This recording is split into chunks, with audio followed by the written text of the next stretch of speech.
cocaine and whiskey. Wish I had a good girl to miss me. Lord, I wonder if I'll ever change my ways.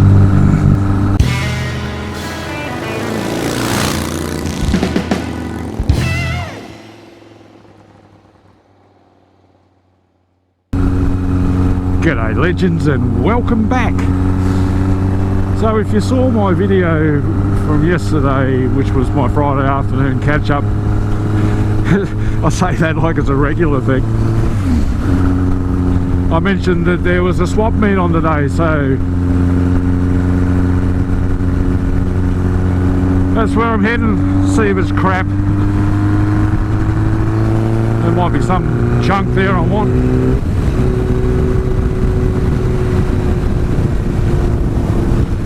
You'll also know that the Rebels Motorcycle Club are on their annual ride at the moment, and there's 400 of them here in Hobart. And yeah, you know, if you listen to some people, you'd swear we'd be riding into Hobart and there'd be cars overturned and fires and fights in the street. People are locking up their daughters.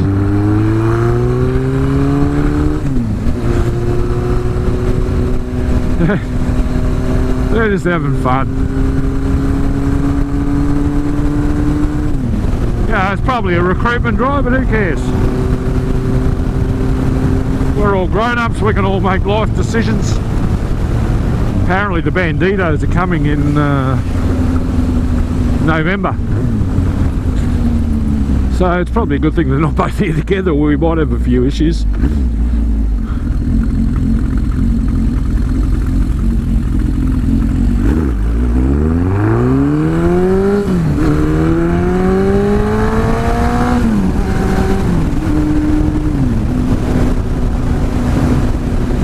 But yeah, the police met them in Devonport, made sure they got safely off the boat, and then they, under the guise of trying to make sure that they were safe, they set themselves up and followed them down to Hobart. So they were blocking roads off to give them, you know, a clear line to ride through, stopping people at roundabouts and letting the bikes pass through uninterrupted. And you know, I think that that's actually a pretty good thing that they've done, because the motorcycle clubs tend to have a riding hierarchy, and they ride in a formation, and they can get tangled up in each other. And that happened last year. Can't remember when it was, but the last time they were down anyway. And sadly one of their members was killed from memory up north, and he hadn't gotten far from the ferry. I think they sort of overshot a corner and took each other out. They do ride in close proximity, that 2x2 almost. I've been towed up a little bit by my comments about the Phillip Island being on this weekend, MotoGP. I jumped on Matt's live stream this morning, and even he got stuck into me. Told me my old man should be ashamed of me. Oh dear.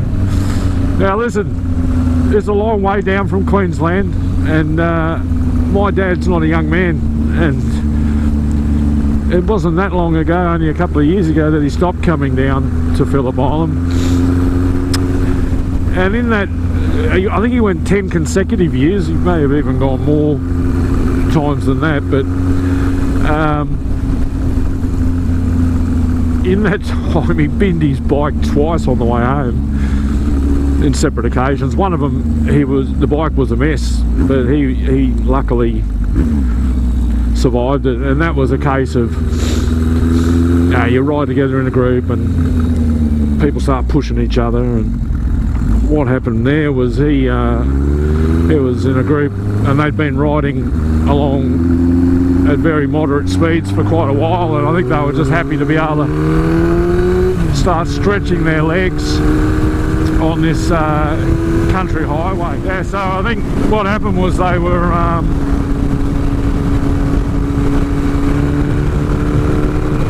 just happy to be on a road with a bit where they could stretch their legs a little bit, and it was approaching fairly rapidly in terms of closing distance, in terms of closing speed. He was approaching a farmer who was towing about a 40-foot auger behind his truck, and as they tend to do out there, out in the country, they sort of view that highway as just part of their farm, because the farm's often spread up and down or across the main road, so they have to traverse from gate to gate. And this guy was driving along, and the old man put his indicator on to go around him. As he moved to go around and got up along the side of the auger, the guy in the truck just turned. No indicator, no nothing. He was just in another world, probably listening to ABC radio, finding out what the merino cartings are worth at the moment, or wheat prices. Anyway, he just turned hard right, and the old fella had to jump on the brakes. Oh, you idiot! I've completely gone past the exit. Ah, gold. Now I've got to turn around. You dickhead. See, that's what you get when you're yapping.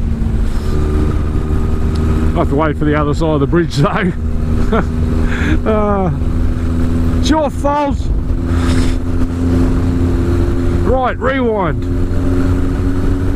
Phillip Island. My old man riding home. And he goes to overtake this farm truck with a bloody auger on a trailer behind it.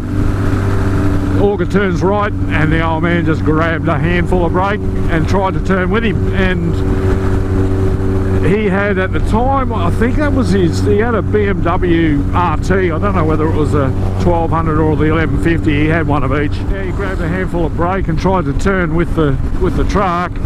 And he said to me, he said, I'm so happy that I had ABS, because it enabled him to wash off some speed and turn the bike until it got into the gravel, and then it was all over Red Rover.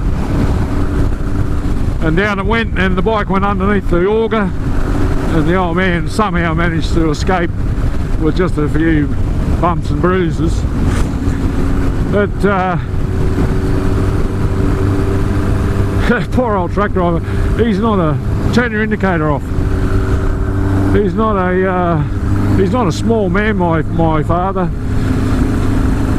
I mean, I'm what I consider to be an average height. I'm less than 6 foot tall. But my father's about 6'2". My brother's about 6'4" or more. Funnily though, we're all the same height sitting down, so I got short ass legs. Thanks, Mum. Poor old Mum. So yeah, anyway, the old man's gone down. He got up and he was not happy. So here's this poor old farmer in his bloody truck, and he's got this 6'2", probably taller in boots, motorcyclist in black leather, and his eyes bulging out of his helmet like dinner plates, yelling at him and screaming and bashing his window, and the guy wouldn't get out of his truck. The old man was going to tear him a new one.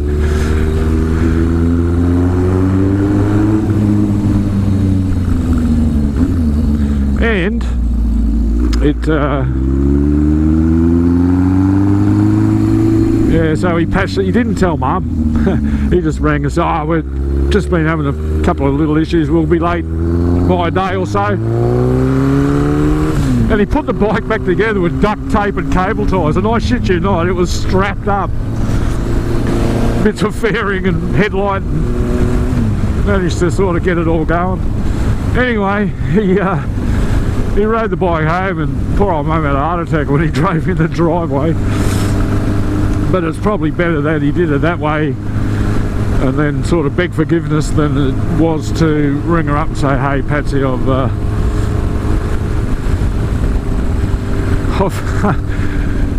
I've dropped the bike because she would have just been worried sick. So that was one year. The other year he was on his Kajiva. He's got a 1000cc V-twin Kajiva Suzuki powered Navigator.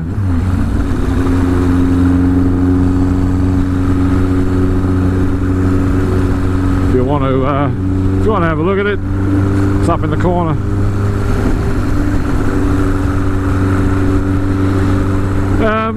Anyway, he's on the Kajiva, and he was riding back, and I don't know how or why, but he got himself separated from the group, and they were going through part of the Great Dividing Range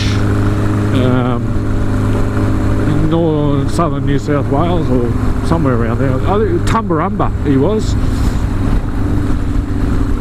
and he came into a corner way too hot, lost the front end, and down it went, and he made a mess of himself. So he snapped the ball off the top of his humerus on his left arm, fractured the AC joint, broke ribs, chipped his scapula. He made a meal of it, and that just about knocked the wind out of his sails completely, because he was so, like, I remember I met him at the Brisbane airport when he flew home about a week after the accident. 'Cause I'll tell you what, this is adrenaline, man. What an incredible drug. He had his arm completely useless. It was snapped off, and yet he got up, he picked up that bike, got on that bike, and somehow he managed to ride that bike all the way to the Wagga Hospital. Oh, unbelievable. But as you can imagine, he was feeling pretty sore and sorry for himself by the time I managed to finally catch up with him. And my brother and I met him at the Brisbane airport when he stepped off the plane, and I'll never forget the look on his face, the despair and the pain that, you know, he sort of was confronted with the fact that his riding days might be over. He was questioning his ability, he was questioning his age, he was questioning all of that. Am I too old for this shit? And right there and then I bloody grabbed him, mate, don't even think about it, you know. And then later on, a week later, I was on the phone to him, and he said to me, "Oh, Andy, I think it's time I gave it away." And I said, "Dad, what are you doing, mate? You love it. You've done it your whole life.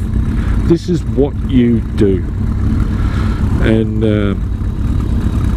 I said, "You're feeling really crap right now, and I know the feeling. I mean, I've been banged up from bike accidents and things myself, and you sit there feeling sorry for yourself, and you think you're never going to be able to walk again, and all of those things go through your head."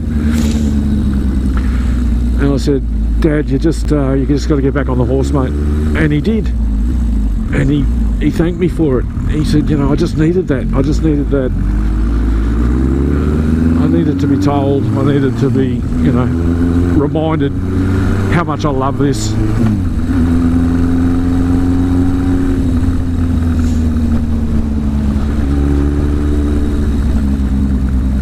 And I was pretty happy with that, because, to be honest, I mean, he wouldn't have it any other way. Let's face it. He probably would have drawn that conclusion himself, but there is a chance that you can talk yourself into it, you know, and then you get mum in his ear, "Oh, well, maybe it is, Bill."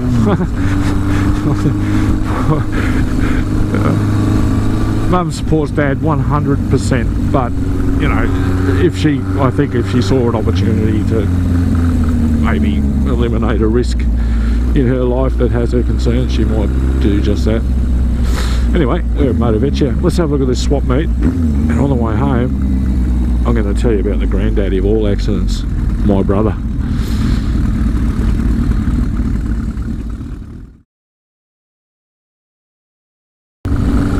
that was absolute crap. That was complete rubbish. Anyway, a bit disappointed.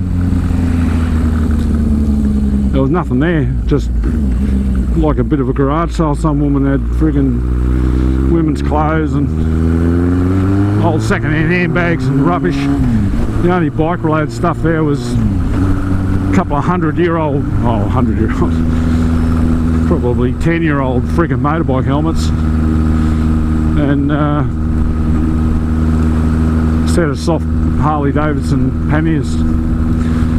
That was it. Oh well.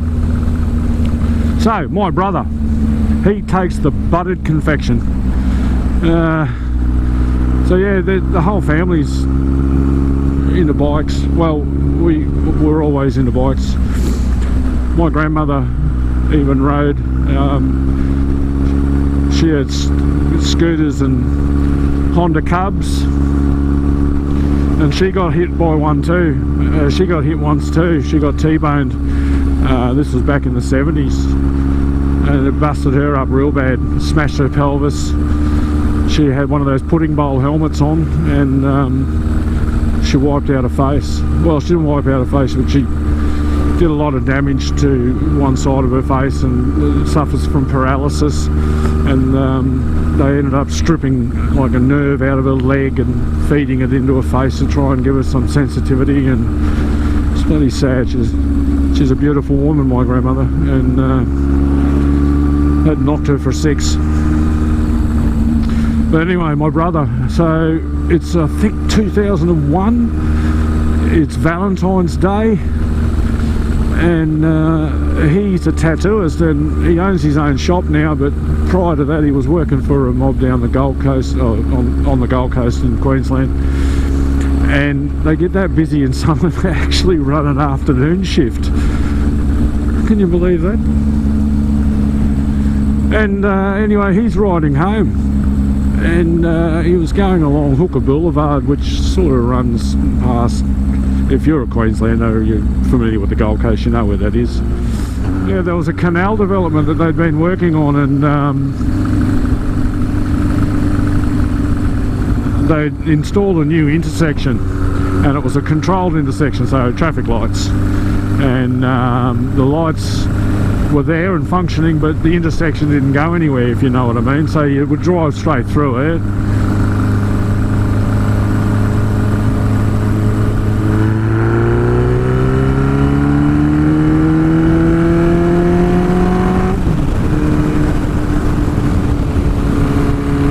Drive straight through it. I think there was a road, like on his approach, I think there was a road from the right at a crossroad intersection, but the road to the left didn't go anywhere. It just went to traffic barriers.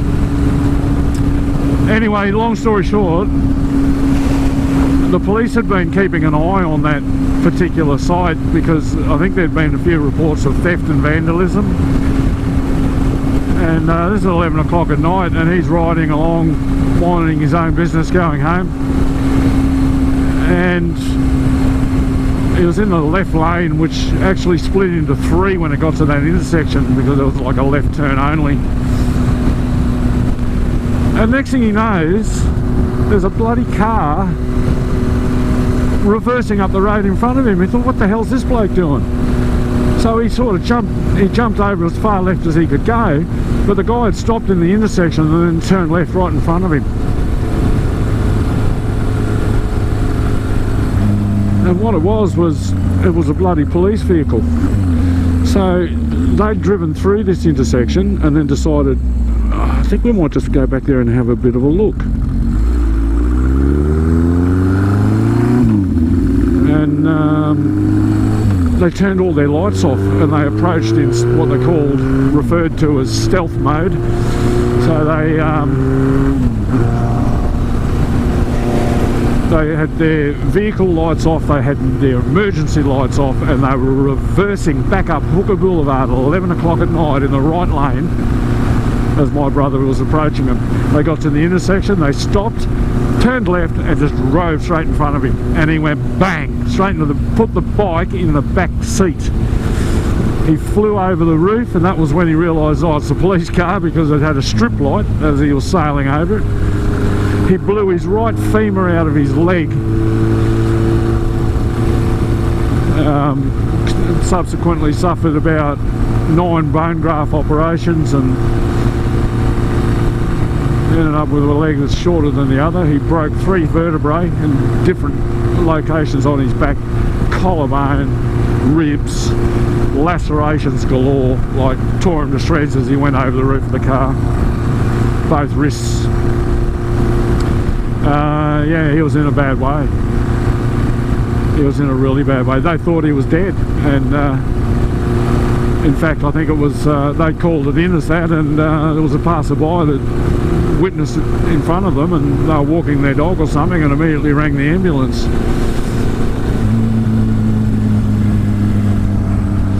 It's just so easy it can happen. And then what happens? You go through the whole legal process. So the police shut down, they close ranks, they confiscate the bike, the accident investigation squad get there, and they do their thing, marking out and measuring braking distances and calculating speeds and point of impact and all that sort of nonsense. And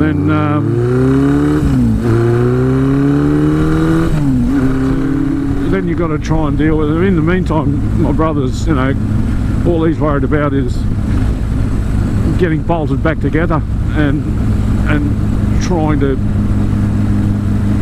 just be able to live. So then, you know, of course the police officers involved in the accident are trauma counselled, and everything sort of goes into a systematic process where they then have to, you know, basically go into damage control. So the way they start the proceedings then is they start with the property damage. So the police basically give my brother a bill for the police car. They sue him for the damage. And of course then my brother's got to sue them for the motorcycle damage. And that's sort of what kicks it all off, and then it goes to court, and eventually the fining as well, you know. Percentage of blame here, percentage of blame there. Go away and fix your own. You fix your bike, you fix your police car, and everyone just go away. So that's all well and good, but then you're still lying in hospital busted up, and you know, you're going through this horrible trauma, and it's a very lonely time when you're badly injured, and I've been there, lying there with broken legs and things, but not to the extent that he was, and he was incapacitated. So eventually, after bloody more operations than Michael Jackson, and in and out of flame and everything, he eventually gets to go home, but he gets to go home and live in a hospital bed in his lounge room, where he can't wipe his own ass, and he can't do anything for himself. And his poor partner at the time said, I can't handle it, and she left. So the depression gets worse.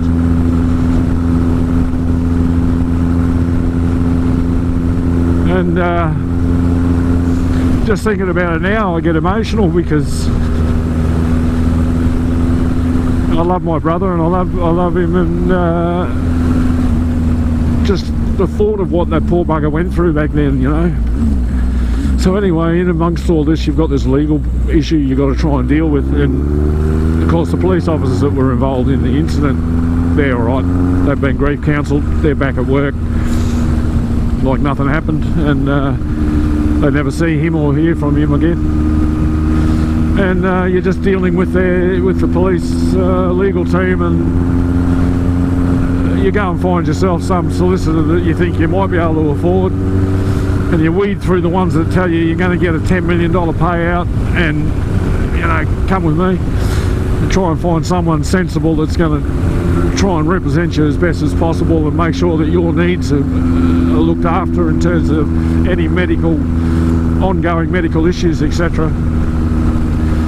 And you finally settle on one, and then they send the police a letter and they say we want to pursue a civil action for an injury claim. And then they send all the information, paperwork back and forth, and then the opposing side, well, the police basically had something like 172 days to respond to a letter from my brother's legal team. So on day 171 they'll contact the brothers' legal team and say, hey, we lost all your paperwork. Any chance you could send it again? So the clock resets for another 172 days. And then it's back and forward and back and forward, and this goes on for 5 years. Eventually they starve you out to the point where you have no other real option because your livelihood's been destroyed, your partner's left you, you're essentially incapacitated or semi-incapacitated, and living with, you know, pain and suffering, and you want to work and you can't because you go outside and the grass is growing up around your knees, so you go and mow it, and next thing you know they're telling you that they witnessed you mowing your grass. How bad are your injuries? What they don't witness is the 2.5 hours of suffering lying on the couch after doing something like that. Because his CB Honda's a wreck, and this is basically a write-off. His Harley Davidson he had to sell. So what do? They settle out of court for a pittance, you know. And he's forced to do that because otherwise it would just drag on forever, and there'd be no light at the end of the tunnel. So you go and you accept their proposal. They say, all right, give me the bloody money, sign on the dotted line, you're not helping me, but just go away. And they, you know, the legal team sit around and pop corks on their champagne bottles and give each other high fives and say, well done, we mitigated a lot of costs there. And you're never allowed to challenge it again because you've accepted a payment. It's just, God, it makes you mad. And one thing you do learn when you're suffering a serious injury is just how bloody alone you are. And people have good intentions, and you know, people who love you will come to see you, and they'll offer you all the support that they can offer. But it's good for the soul, and that's about it. They can't fix you. What you got to try and do though is try and keep that black dog away. Don't let the depression set in. It will take hold, and the more depressed you get, the more frustrated you get, the worse it becomes. So if you've got a loved one who's skated down the road and hurt themselves, or is going through a rough time, the best thing you can do is just spend time with them, and just, you know, don't say, oh, it must be bad, and I know how you feel, and you don't. No one knows how they feel. Just tell them you love them.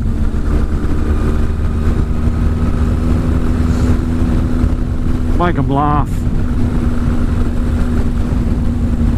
Share memories.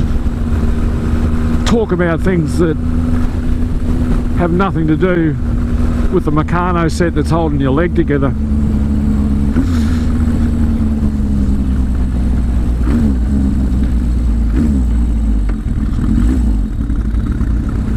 Well, I've got to say, this isn't how I saw this video turning out.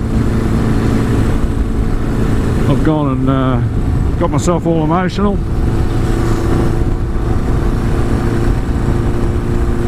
Thought we'd have a bit of an upbeat chat and a bit of a laugh, and it just sort of led down this path. But we'll try and lift the mood. roundabouts. So I don't think we had a good look at them in Europe when when the Australian delegation went over to follow. You see, they've got all these trees and crap in the middle of them. They do that on purpose because roundabouts are designed to keep traffic flowing, and as you can see by the queue of people that are starting to line up there, it doesn't work because people treat it as a give way sign, so they'll just ride up or drive up to the roundabout and stop and then look. The whole idea is that you're meant to be looking for a gap in the traffic and just work your way through it.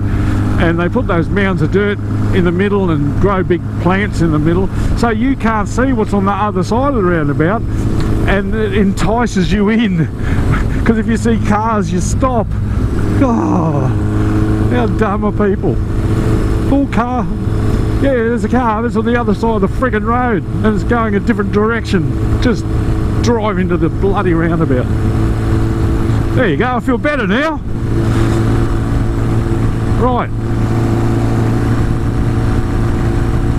If you want a tattoo, go to Empire Tattoos in Oxenford. Ask for Damo. Love you, Damo. Right, so let's see if we can end this on a cheerful note. I'm going to go home and watch a bit of MotoGP and work on Dutchie's bike. Thanks for watching. Take care of each other. Take care of yourself. Don't forget to like, subscribe and comment, and I'll catch you next time on Andy's Motorcycle Obsessions. Bye for now.